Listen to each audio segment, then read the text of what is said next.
Hey guys, Rosha here, just showing you my video of how I made the Sona Pentakill.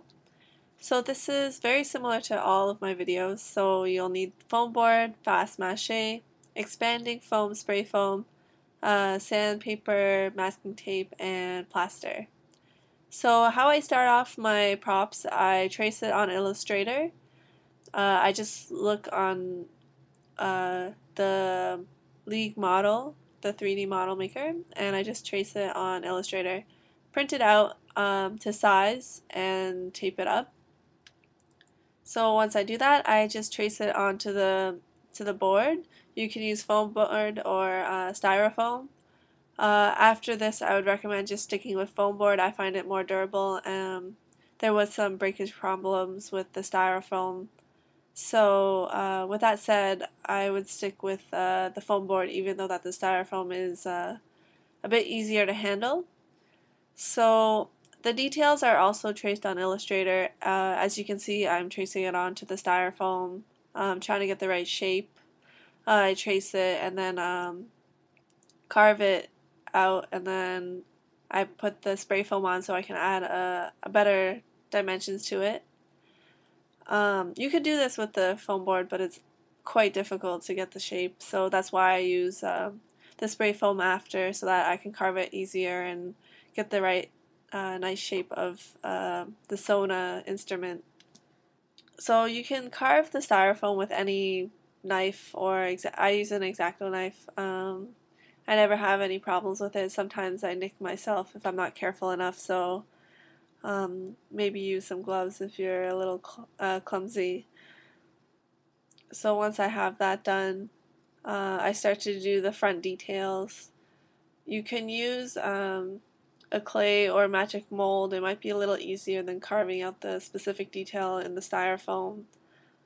There's a lot of holes in the spray foam when you try to cut it, so you can either fill that up by reapplying, or you can just try to ignore it and try to do the details on top of it. So you see I've marked where I'm gonna have that sort of bird face on it, and I'm marking the details and then carving it with the X-Acto knife and taking out the spray foam where the details are. So this is the most difficult part, getting the details on the spray foam.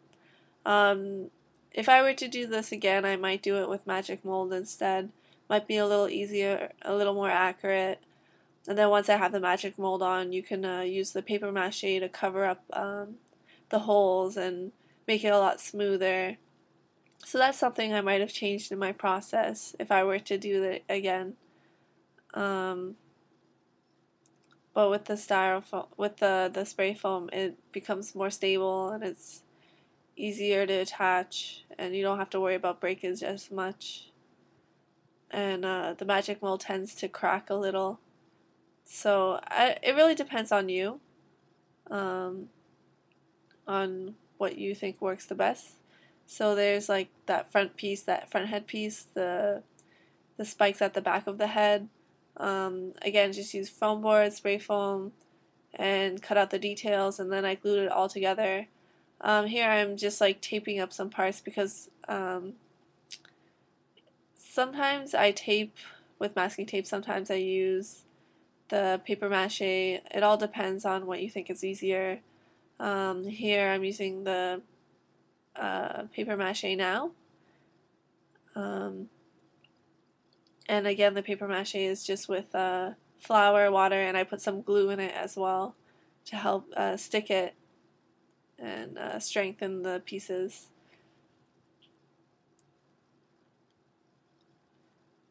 I know it's not too visible, but paper mache is pretty straightforward. I'm pretty sure everyone knows how to paper mache. I did get a comment though that someone didn't know what paper mache was, so maybe I'll do a separate video on that. But it's just strips of paper to strengthen the prop up. Here's a view of the final shape. Here's the view with the final shape, and you can see the blades at the side. The blades at the side were the biggest problem because they kept breaking because they're at the side. I didn't strengthen them or put enough fast mache on them because I didn't want them to be too heavy, and I thought that would cause the breakage. But turns out it was the opposite, and I should have covered it all in fast mache. I highly recommend doing that in foam board instead of the styrofoam. The styrofoam was too weak. It did not go well with the prop, so that's another thing I would change in a future process. So I have all the pieces together, and I also started putting on the hooks where she could put the strap on. So these are just wirings that I put beforehand the paper mache, the fast mache, so that it'd be underneath the fast mache and be strong and hold the weight of the instrument. So once I had that done, I just fast mache'd everything.